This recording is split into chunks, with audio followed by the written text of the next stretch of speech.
When we returned home after a week-long honeymoon, we heard noises coming from inside the house. I got scared, thinking maybe we'd been burglarized while we were away, and said to my husband, "Did you hear that? I think there might be someone inside. Should we call the cops?" However, my husband seemed unperturbed and responded, "It's fine," as he walked into the house. I hurriedly followed him in, only to find my MIL SIL. Though relieved it wasn't a burglar, I couldn't understand why the two of them were there. It turned out that my MIL SIL had decided to look after the house while we were away, and my husband had given them a key. I assumed they'd leave once we returned, but they showed no signs of leaving. I hinted, "It's getting dark. Maybe it's time to head out." They said, "Can't we at least take it easy today?" And not only did they not return home, but they took over the living room and started to take a bath without permission. I thought they would leave the next day, but they showed no intention of leaving even the next morning. And when I returned from work, they were still there. Out of frustration, I told my husband that I wanted him to ask them to leave. But what he said took me by surprise. "We're all living here now. If you don't like it, leave." It wasn't his mother or sister he was telling to leave, it was me. I simply replied, "All right," packed some essentials into a suitcase, and left. My name is Helen. I'm 29 years old and work as a magazine editor. 3 years ago, through a friend's introduction, I met Steven, who later became my husband. Having limited dating experience, I was drawn to Steven, who was decisive and took the lead, unlike me who hesitated a lot. Steven confessed his feelings to me, and after 3 years of dating, he proposed, and we got married. Whether it was deciding on our new home or wedding venue, Steven always took charge, making the process smooth and reassuring. Life with him in our new home was wonderful, but his MIL SIL, Ava, were proving to be a challenge. My husband's father passed away about 10 years ago, leaving just his mother and his 27-year-old sister. I was initially worried about getting along with them but had minimal interaction before our marriage. However, after we got married, they started to interfere a lot more. My mother-in-law calls me almost every day and says, "Can you send me more money, just a little? I can't live a decent life on this amount of money. Just $200 more is enough." She asks me to increase the amount of money I send her. My husband is the one who sends the money, so I tell my mother-in-law to ask my husband for more money, but she says, "You say we can't increase it anyway because you're so lavish. You will be punished if you don't take good care of your husband's parents." She refuses to listen to me and says that it is my fault that the remittances are not increasing. She also lectured me about how I should go to my in-laws' house more often to clean up, and that as a wife it is polite to send some of their favorite foods every month. While I'd receive these phone calls from my MIL SIL would drop by unannounced. She'd often arrive during dinner prep and say, "I was in the neighborhood and dropped by. Isn't dinner ready yet? I'm starving, make it quick." Then she'd relax on the sofa, have dinner, and leave. I told her I preferred if she'd call before visiting, and not to visit so often. But she'd dismiss my concerns, saying, "It's just a casual visit. Just make whatever for dinner." I didn't push back hard because they're my husband's family. Moreover, my husband did ask them to stop when I mentioned being uncomfortable. But in the midst of all this, about 6 months after our wedding, we finally got to go on our overdue honeymoon to Europe. We had a great time de-stressing and thoroughly enjoyed ourselves. However, when we returned home after the 1-week trip, we heard noises from inside. Thinking there might have been a break-in, I told my husband, "Did you hear that noise? Maybe someone's inside. Should we call the police?" Yet, my husband just replied, "It's fine," and entered the house. Following him in, I found my MIL SIL. Still in shock, I listened to their chatter. "Oh, you're back. Welcome back, give me something quick. Did you get me that bracelet I asked for? You really think they'd buy such an expensive thing?" Amidst my disbelief, the three of them seemed to be having a great time. "Why are you here?" "So you're saying we're a nuisance? It's dangerous to leave a house empty during a trip. We've done you a favor by staying here, you should be grateful." It seems my MIL SIL said they'd watch over the house while we were gone, and apparently, they got the key from my husband. When I told my husband that I wished he'd discussed it with me first, he said they had suddenly offered to do so just before our trip, leaving him no time for discussion. I decided not to push the matter further, and thought that thanks to them, at least no burglars broke in.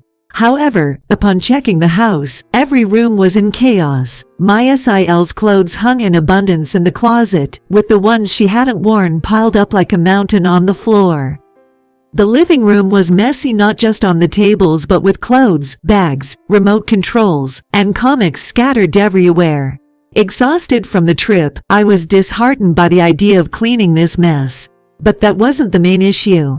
Though we had returned, my MIL SIL showed no sign of leaving. I gently mentioned, "It'll get dark soon, you should probably head out." They said, "Can't we at least take it easy today?" And not only did they not return home, but they took over the living room and started to take a bath without permission. I hoped they'd leave by the next morning, but there was no sign of that. Even when I returned from work, they were still there. Even when I bluntly told them I wanted them to leave, my MIL SIL said, "We're family, you shouldn't mind us. Just pretend we're not here." They just wouldn't leave. Even though they said pretend we're not here, I still had to prepare dinners, clean, and do laundry, which kept me on edge. I feared they'd never leave, so I decided that once my husband returned, I'd ask him to intervene. As I was tidying up the rooms, I noticed one of my collectible perfumes was missing. It was a limited edition fragrance that cost more than $300, and I used it sparingly. In a panic, I asked my MIL, who seemed oblivious. But when I confronted my SIL, she said, "Oh, that. I have it," and handed it over from her bag. However, most of the perfume was gone. Over 60% of it had remained the last time I checked. "It smells nice," she remarked. "My friends liked it too, so I lent it to them." She said this without a hint of remorse, pushing me over the edge. "Why would you use it without asking? That's stealing. Weren't you taught not to take others' belongings? What's the big deal? I just borrowed it. Why make such a fuss? If you just borrowed it, will you return it? Fine. But since it was already used, half the price should do. It's not about the money. I want the same item back. It's just one perfume. You're being so petty, lol. I know that brand. It can't be that expensive." She then looked up the price on her smartphone and exclaimed, "Wait, what? Why is it so expensive? Spending $300 on perfume is crazy. If it's so precious, you should have locked it up." She seemed genuinely shocked by the price and began to get defensive. "I only used it because it was there in the house. I never thought I'd be related to a thief who'd just barge into my home and use my stuff without asking. Just because I used a bit of perfume doesn't make me a thief." While SIL and I were arguing, my husband came home. "What's all the commotion? Listen, bro. I just used a little perfume, and she's calling me a thief." I pulled my husband aside into the bedroom and explained everything. I told him I couldn't stand it any longer and wanted his mother and sister to leave. He responded, "Why are you overreacting? Oh, and by the way, MIL SIL will be living with us from now on." I was left speechless. He continued, "Our family house was getting old and needed major repairs. Living here would save money since there are spare rooms. Why didn't you discuss this with me? Isn't this house ours? I'm paying the mortgage too." They had already decided to sell the family house, so it's settled. We all live here now. If you're unhappy, you can leave. Hearing these words, my feelings towards my husband instantly cooled. I understand. I started packing a few essentials into a suitcase. My husband didn't try to stop me, only remarking, "Running away after a fight is childish," before he went back to the living room. My MIL SIL smirked as they watched me pack. As soon as I stepped out the front door, they quickly locked it behind me. I never planned to return to that house, so I wasn't particularly bothered. I checked into a hotel and contacted my boss, whom I often consulted with, and got a few days off. During that break, I searched for a new place and informed my parents that I was kicked out after my MIL SIL moved in with my husband. When asked about my future plans, I said I intended to divorce. Meanwhile, I received just one email from my husband which read, "You can come back when you've reflected. Both mom and sis said they'd forgive you." When I called him to say I wanted a divorce, his initial reaction was, "Are you seriously considering divorce over this?" He also mentioned, "You just need to be patient," but he eventually agreed to the divorce when he realized I was determined. Things moved quickly from there, and we were divorced within days. I wanted to settle everything quickly, so I decided not to claim any shared assets and left the house to him.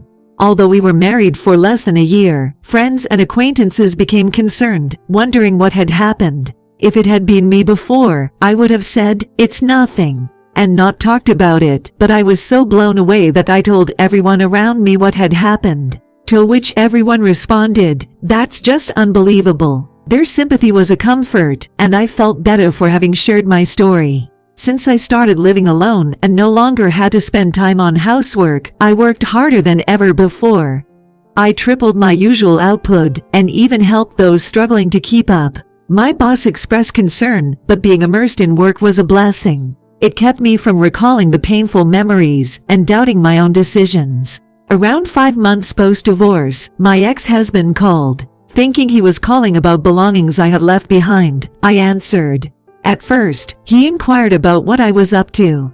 He also asked if I was living alone, avoiding the main topic. I thought it was unusual because my ex-husband is a person who gets cranky if I don't get right to the point, but I didn't want to waste time, so I asked him why he was calling me and he said, "I want to get back together." Having no intention of reconciling, I tried to end the call, but he quickly interjected. "Wait, there's something else I haven't told you."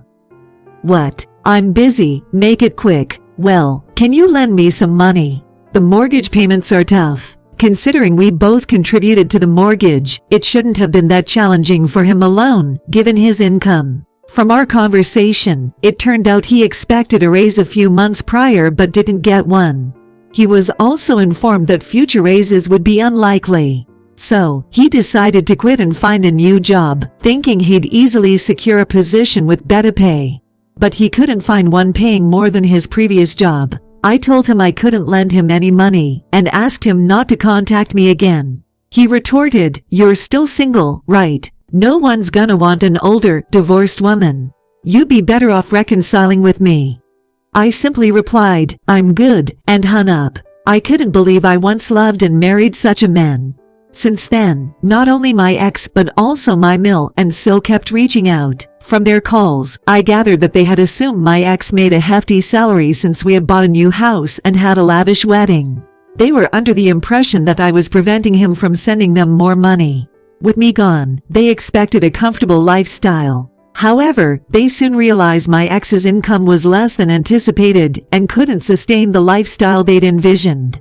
They probably believed men generally earn more than women, but in our case, I made more than my ex. While I wanted to block their calls, I feared they'd call or even show up at my workplace since they knew where I worked. So, I answered one in every few calls. Their calls were always about their financial troubles, excessive spending by the MIL and SIL, no savings left, and although they started part-time jobs, they spent what they earned, making it futile for household expenses. Thinking they'd stop if I told them I was broke too, I decided to give it a shot. That day, as always, he came to me saying, "I'm almost out of cash and the bills are due. Can you lend me some money?" So I responded, "Actually, I've decided to leave my current job. I've nearly used up all my savings. I'm the one who needs a loan now. If you think I'm lying, you can check with my coworkers." Upon hearing this, my ex-husband said, "Oh, I see," and hung up. Just as I had hoped, he didn't call me anymore. When I told a friend about this, she informed me that my ex-husband's situation was worse than I thought. Turns out, the place he switched jobs to pays less than his previous job, and most of his salary is being taken up by his house mortgage. Not only that, SIL had an affair with the manager of the store where she worked part-time, and apparently the manager's wife found out about it and demanded alimony. Initially, the sister-in-law claimed, "He approached me first, I didn't know he was married," but it was revealed through messages that she had known the boss's wife was pregnant, yet she still pursued him. The boss and his wife ended up divorcing. The sister-in-law faced hefty compensation demands, and when her friends found out, she lost both her job and them. My ex-husband's family is swamped with the mortgage and the compensation debts, leading them to borrow more just to pay off existing debts. My ex-husband complains to his friends that MIL complains that her son and daughter are single and have no money while everyone she knows around her has grandchildren, and that they fight every day. Furthermore, that friend said, Stephen laments that he can't find a partner after becoming single, but he looks so worn out and much older than his 30s. A guy like that won't attract anyone.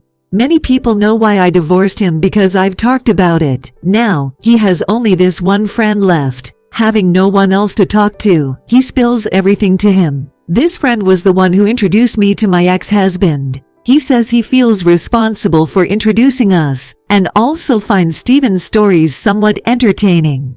So, he keeps in touch and makes sure my ex-husband doesn't come around bothering me. As for me, I recently co-founded a web magazine company with a friend from my college days. The reason I left my job and used up most of my savings was to start this company. It's a small firm, so I have to manage a lot on my own. It's challenging, but I'm happy to take on new tasks. Previously, I wasn't proactive in facing challenges, but past experiences have made me more resilient. On top of that, I've started seeing someone I met through work. He was the one who pulled me along while respecting my feelings, and thanks to meeting him, I learned that my ex-husband was not a leading man, just selfish. After the divorce, I had no intention of dating or marrying again for a while. But now, I've adopted a more positive outlook and want to cherish the new happiness I've found. Alright, everyone's presentations are done. Nick, the manager, said as he tried to move the discussion forward. Excuse me, I haven't.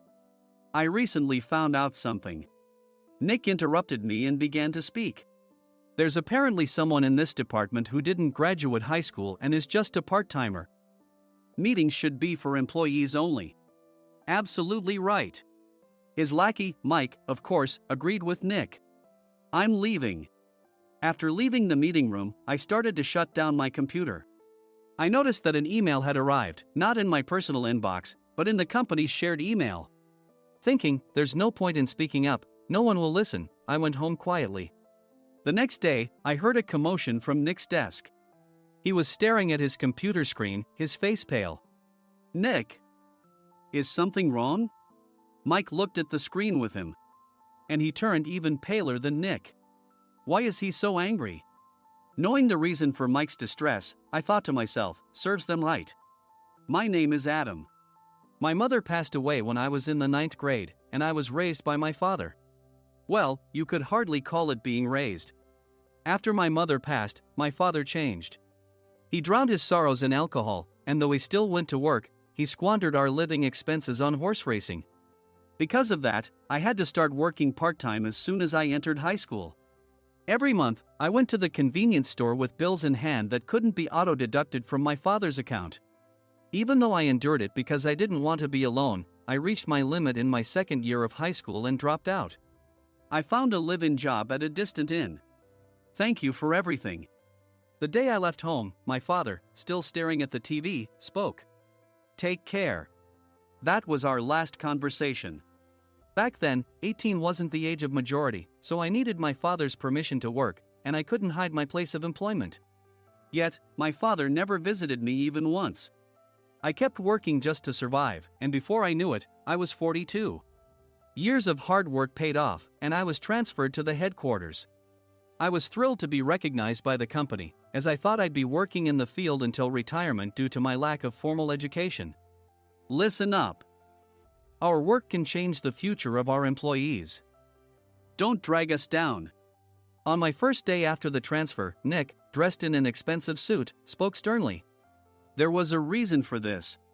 Our inn was located in a prominent tourist destination, known so well that everyone in the state could sing its commercial jingle. At its peak, we had 5 locations within the state. But that was long ago. Due to financial difficulties and aging facilities, only the place where I had worked for many years and the original establishment remained. I was prepared to lose my job anytime, but now there was a glimmer of hope. With the rise of social media, the tourist area where the inn was located started gaining attention again. Depending on how hard the sales department, where I was transferred, worked. We could either thrive or be forced to give up this prime location to the new hotel chains continuously popping up. For Nick, who had switched careers from another industry to strengthen our sales, this was a battle he couldn't afford to lose. I understood why he had to be strict. I will do my best. Nick sneered at my enthusiastic declaration. Did you not hear what I said? I'm sorry. I thought I was listening carefully. Out of habit from years of customer service, I apologized reflexively, though I had no idea what had offended him. Someone was watching me with a smirk. In this department, there are those who are expected to excel and those who have been shoved here because they have nowhere else to go. You are the latter. It was Mike, the section chief. He's 7 years younger, at 35. But he was called to headquarters much earlier than I was and had been moving around within the headquarters ever since. I'm not jealous, but I can't accept that he's my boss. Graduating from a prestigious university, he has an unusually high pride and caused many problems as a newbie, making things very difficult for me when I was the front desk leader. When I found out Mike was transferred to the sales department a month before me, I was disheartened. Mike is right. With just a middle school diploma, there's not much you can do. Don't even think about achieving results. As if I didn't exist, Nick remarked, I'm thirsty. Mike eagerly ran to the coffee maker. It seems Mike is Nick's lackey. I regretted being happy about my transfer to headquarters, wishing I had stayed on site forever. Send a direct mail to every company on this list by the end of the day. Nick only assigned me tasks that even a new graduate could handle. What? There are over 1,000 companies. You want me to send to all of them by today? Yes, if you and your fellow misfits split the work, even those with nowhere else to go should finish by today. I glanced at the employees typing away expressionlessly. They were worn out from customer service, only thinking about leaving on time, or were women reassigned after having children, with zero motivation for work. Even Sam, a new graduate from the same university as Mike, who was supposed to be among the expected achievers, had no enthusiasm for the job, having joined the company wanting to do customer service. I don't care what they say, I plan to quit anytime, he said. Only Nick and Mike were highly motivated, making all the decisions between the two of them. I originally only wanted to work at the inn to survive and had no particular attachment to this job. I swallowed my words, thinking I had no right to reprimand them. About a month after the transfer, Nick told us with a frustrated look. To commemorate the 50th anniversary, we've decided to create a plan exclusive for one group per day. Originally, Mike and I were supposed to come up with it, but our president, Mr. Thompson, insists on hearing everyone's opinions. So, you all get a chance. As Nick explained, Mike began handing out prints. Make sure not to embarrass Nick. If your ideas are half-baked, you'll have to redo them. It seemed that they had printed his handwritten notes by Mr. Thompson, which included several questions and a section for free responses. It made sense why Nick had to seek our input, given that all responses had to be submitted to Mr. Thompson. We were given a week to think about it, and a meeting was scheduled to compile our ideas. My plan is to let guests enjoy both the old and modern America. Nick began the presentations. Guests would watch a master confectioner at a nearby traditional sweet shop make sweets in front of them. The welcome drink would be premium tea in a bottle. Nick's plan was certainly attractive. After his presentation, Nick called on us to present in the order we were seated. Just as I stood up for my turn. All right, everyone's presentations are done.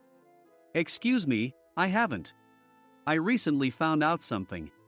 Nick interrupted me. There's someone in this department who didn't graduate high school and is just a part-timer. He was likely talking about me. I joined the company as a part-timer and was made a full-time employee when I turned 20. That was 20 years ago, so Nick and Mike probably had no chance to know until recently. Meetings should be for employees only. Absolutely right. After that, Nick kept creating opportunities to solicit everyone's opinions, purposefully excluding me from speaking. The meeting unexpectedly heated up and went past the scheduled end time. A few people asked to leave, and the discussion continued with the remaining few. Still here? Normally, you'd leave in that situation. Though I had no attachment to the job initially, hearing kind words from customers made me want to make them happier. For someone like me, with nowhere to go, the inn was my home and customer service was my life. I felt pathetic about my current self. I'm leaving. I left the conference room and started shutting down my computer. I noticed an email had arrived, not in my personal inbox, but in the company's shared email. Thinking no one would listen to what I had to say anyway, I quietly went home. The next day, while preparing the DM as instructed, I heard a commotion from Nick's desk. In his haste to stand up, he hit his knee on the desk. He stared at his computer screen, his face pale. "Nick! What's wrong?" Mike, thinking he should be the first to rush over, approached Nick while still wearing his coat. He peered at the screen with Nick. And he turned even paler than Nick. Why is he so angry? Who is responsible for this company? Nick, more irritated than ever, asked, and Mike answered without checking. Probably Sam. Sam wasn't there because he was attending a morning training session for new hires. Nick gave up on getting angry and returned his gaze to the screen. They were looking at an email that arrived right after the end of the working day yesterday. Apparently, no one, including me, had checked it before leaving. The email was from a large company that used us for their annual employee trips. The president and executives of that company also frequently used our services personally. President of the company, Mr. Mason himself, had declared that neither he nor his company would ever use our services again. Well, some companies cancel their employee trips or stop using our services due to financial struggles. Let's just move on. Mike kept wiping the sweat from his forehead with a handkerchief. Knowing why Mike was so agitated, I quietly watched their interaction. Do you know how much revenue we get from that company? We can find other guests to fill the rooms, but we'll lose the banquet costs, gift shop revenue, rental car fees, and more. Moreover, the gifts were supposed to be prepared by the traditional confectionery shop involved in Nick's proposed plan. If it's known that we incurred such a huge loss at this critical time, Nick's position in the company would be jeopardized. Nick took a deep breath, seemingly trying to calm himself. All right, Mike. Go to New York right now and apologize to Mr. Mason. What? You're coming with me, right? I have urgent work to do. I trust you, which is why I'm entrusting this to you. Please. Mike, believing Nick's sincerity, agreed with a determined look on his face, saying, yes. That's Nick for you. Even if Mike went to apologize, Nick would shift all the blame onto him if the client didn't change their mind. Well, it was Mike's fault to begin with, so it served him right. About 3 hours later, Sam answered a call from somewhere and repeatedly apologized, saying, I'm very sorry. Everyone watched to see what was happening. After ending the call, he informed Nick with a weary tone. When Mike arrived at the client's company, he only made things worse, further infuriating Mr. Mason. He was demanding, get his boss here immediately. It was no wonder Sam was exhausted, dealing with such a call right after returning from training. What is that idiot doing? All right, Adam, you're coming with me. If sacrificing Mike didn't work, then I must be next. Normally, I'd want to refuse at all costs, but I saw an opportunity in this situation. If I can be of assistance, I'd be happy to join you. I immediately followed Nick, and we flew to New York. When we introduced ourselves at the reception, it became clear how serious the situation was. As the receptionist personally escorted us to the president's office. Angry voices leaked through the door, making both Nick and me uneasy. Excuse me. I'm Nick, the supervisor. I understand my subordinate has caused you trouble, and I deeply apologize. Nick, with his experience in the corporate world, knew enough to offer an apology before excuses. However, his customer service skills left much to be desired. I sighed as I saw Mike trembling like a small dog in the corner of the room. What kind of training are you giving your subordinates? Mr. Mason glared at Nick with a red face. The intensity of his gaze made even Nick take a step back. Regrettably, I joined this company only 2 years ago and was unaware of Mike's issues. I should have identified his shortcomings sooner.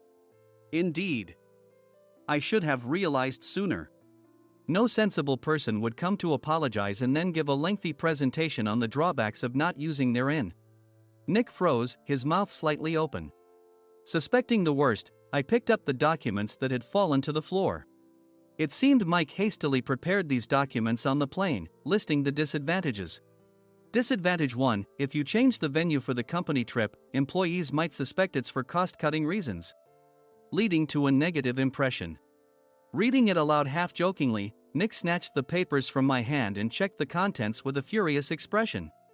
Among the stack of documents was a receipt from a nearby convenience store's copy machine. I felt a pang of dread, hoping he hadn't shown the receipt as well. What do you think he said when I asked what kind of nerve he had to do this? I'm very sorry. Faced with the dire situation, Nick must have thought there was nothing left to do but apologize. In a voice smaller than I'd ever heard from him, he uttered words of apology. He said, "I'm a Harvard graduate. I don't believe I said anything wrong." Mike! What have you done? Forgetting his plan to pin the blame on Mike, Nick yelled loudly, even in front of Mr. Mason. "I didn't do anything wrong." "You're still saying that? Look at him." Mike pointed at me with a shaking hand. "I was assigned to headquarters in my 20s and now I'm a section chief. This guy only made it to headquarters at 42. Everything I've done proves I was right. So why are we losing the contract?" Having said his piece, Mike collapsed to the floor. "Of course. You were sent there because you had nowhere else to go." Mike never expected to hear such words from someone he looked down upon. He lunged at me, and Nick hurriedly stepped in to stop him. "Mr. Thompson told me Mike is a quick thinker, and to take good care of him." There's no way he was pushed aside. "Don't make things worse here. He didn't say quick thinker, he said only quick-witted, didn't he?" I don't remember that part." I recalled the many troubles Mike caused when he was a newbie. When Mike was on the front line, his pride was so high that he never apologized to customers. Customer service, especially in our job, doesn't work alone. It brings both good and bad situations. If the front staff or housekeepers made mistakes, or the cleaning company didn't properly clean a room, one had to apologize to the customers regardless of personal fault. Mike, in such situations, would never apologize, insisting he wasn't at fault. This often angered customers, and as the front desk leader, I frequently had to apologize on his behalf. He caused complaints and disrupted operations, which is why he was quickly moved to headquarters. In departments where he didn't interact directly with customers, his quick thinking was beneficial and things went well. But it seemed his flaws were starting to show. Corporate reservations are supposed to be entered into the system by the sales representative. But a quick check yesterday revealed that more than 10 items were missing from the client's reservation. The handover document clearly stated what needed to be prepared. Why didn't you enter it into the system? Why do we have to give them special treatment? Filling rooms near the banquet hall, setting up all the food in advance. Specifying the brand of wine, they're too demanding. No wonder he always angered customers, I thought, feeling a headache coming on. Grouping them in rooms near the banquet hall is for our benefit too. It makes it easier for the staff to set up beds and serve breakfast since everyone's schedule is synchronized. As for the other requests, Mr. Mason suggested them to lighten our load. I didn't know that. Nick finally seemed to realize that Mike was the one who had angered the client. What did you say to them? I just told them we wouldn't give them special treatment anymore. We shouldn't waste effort on things that don't bring in money. I was utterly exasperated at his lack of understanding of customer service. Of course, we shouldn't comply with unreasonable demands. But carrying over successful practices from past stays makes customers feel remembered and enhances their experience. Good memories encourage repeat visits. That's part of our job. I looked down at Mike, who was sitting on the floor. In our job, nothing is a waste. Mr. Thompson likely moved you to the sales department, hoping you'd finally understand this. How do you think he feels now that you failed to meet his expectations? Mike, tears in his eyes, fled the president's office. I was amazed he still hadn't apologized. You have it tough, Adam. It's okay, we're all employees of the same company. I deeply apologize for this disrespectful incident. Especially after all the care you've shown us. If it weren't for you, Adam, I really would have stopped staying here. When I heard you were moving to the sales department, I was willing to reconsider if you handled it. Seeing us talk so amicably, Nick's face contorted. Do you two know each other? Adam's service is excellent. I always requested him specifically. Normally, we don't accept specific staff requests, but we made an exception for Mr. Mason, adjusting my shifts accordingly. He had personally stayed at our hotel just before my transfer, and during casual conversation, I mentioned, I'm moving to the sales department soon. If I hadn't told him then, things could have been much worse. Please continue to take care of us. I look forward to it. On the return flight, Nick awkwardly offered me a can of beer. It's still working hours.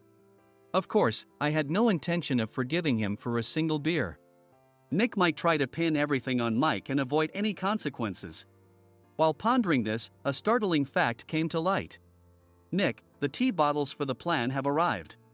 I handed Nick a bottle labeled with our inn's name. They look good. What are you talking about? These are plastic bottles. I had assumed we would use the trendy, high-end bottling tea. But what arrived were ordinary plastic bottles of tea with customized labels. The only unique aspect was the label, which had the inn's name, making it look customized. Upon further investigation, I discovered that a substantial amount of money was set to be paid to the tea company. It was priced like bottling tea. Does this plastic bottle really cost $100 each? The tea inside is specially blended for us. The extra cost is for that. Wouldn't it be better to use another tea company? Or is there a specific reason we must use this one? As Nick continued to make excuses, I showed him a printed email. I informed the tea company's president, Mr. Mitchell, that we discovered irregular payments and he confessed. He said you two were high school classmates and planned to split the extra money. That idiot. Why did he confess? That's not important. You should worry about yourself, this could turn into a police matter. Opening the bottle cap, I suggested. How about calming down with this tea? It supposedly has a relaxing effect. Nick drank the tea frantically. In the following days, decisions were made about their fates. Mike was reassigned to the General Affairs Department, with no chance of transfer or promotion, as per Mr. Thompson's orders. As for Nick, since the payment to the tea company hadn't yet been made, he narrowly avoided legal trouble. Instead, he was encouraged to leave the company, and to avoid further complications, Nick submitted his resignation. Rumor has it that connections between HR departments have made it difficult for him to find new employment. Even though it was good to have those two gone, something unexpected happened in the sales department. Everyone became motivated and united in refining the 50th anniversary plan. In the end, my plan was adopted. We collaborated with the Tourist Information Center to provide personalized guides. The plan, tailored to the number of guests, was truly special for the 50th anniversary. Hey, is Adam's family coming to stay? I immediately booked that special plan for my family. Sam noticed it on the reservation list and quickly picked up on it. Yes, I'm inviting my father. That's great. I might invite my parents too. I lacked the courage to face my father just as Adam. But here, with the confidence Mr. Mason praised, I felt ready. The 50th anniversary plan was a perfect opportunity to reconnect with my father. I hoped to bring back the days when we could laugh together as we once did.